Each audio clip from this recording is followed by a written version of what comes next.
Hey, Cozy Gloves here, and today we're going to be talking about mixing's role in mastering. Mostly today we're going to be talking about Crest Factor. So I always get this question, like, how do I get a loud master? Stuff like that.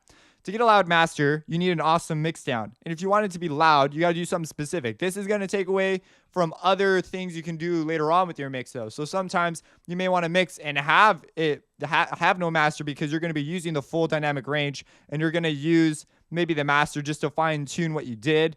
If you're mastering to be like just really loud, which is what most people are, I guess, then you'll want to do something similar to what I'm going to show you here. So the secret is a really good crest factor. What is a crest factor?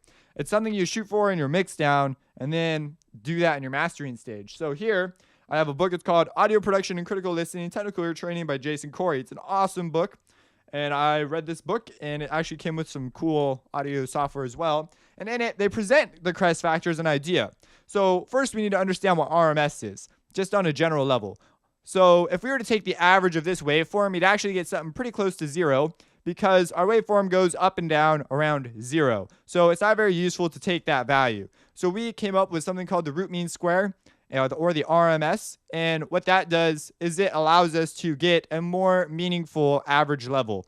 It's better to use RMS to measure loudness because that's how we measure loudness. If a sound is really, really fast, then if you make it really loud, it's going to change in character, not in loudness, because our ears are mechanical. They cannot respond fast enough to things that do that. That if they're really short, like really transient, and they get really loud, they can't respond fast enough to that. So we end up hearing a change in character more than a change in volume. But if it's take for example, brass. Brass are very long, huge. They can sound super loud because they maintain that loudness for longer. So we get a much better feeling for how loud that thing actually is.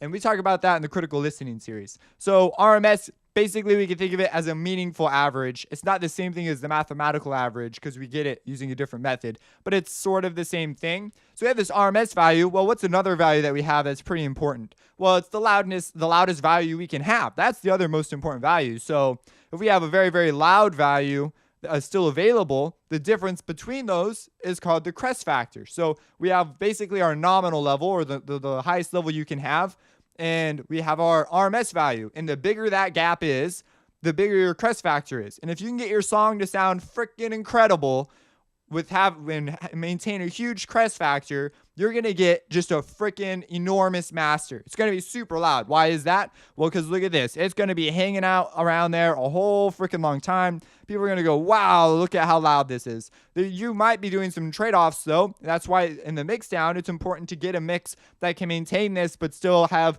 some perceived dynamic range.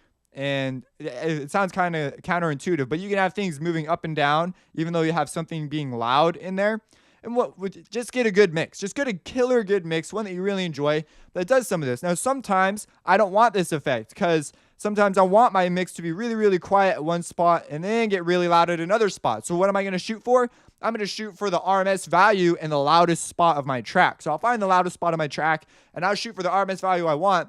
And then I'll let the rest of the stuff sort of take care of itself. I might go over there and change, I'll change the balance and mix it, but I'm not going to be worrying so much about level because it's going to be below whatever the loudest part of my track is. So wherever the most important, impactful part of your track is, that's what you're going to do to make that spot sound the loudest and most important in your mix down, so that when you get to mastering, you can, do your job and have a really good master. So sometimes when people send me a track for mastering, they send me something that looks like this already. I'm like, I can't really do anything. I mean, I could try unmixing it a little bit, but I really can't do that much with that. And then it's like, you got to remix this. Like, this is not okay. This is not going to work out so great. So I usually offer the mixing services as well too, because like that's a disaster zone.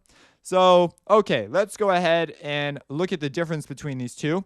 So this is my mix down, right? I'm just going to play for you, and it's going to be much softer than this one, obviously. So this is my mix down. You see I still have some peaks. I didn't sacrifice the peaks. I kept them in there. They kind of go away in here, and that's something I kind of lived with.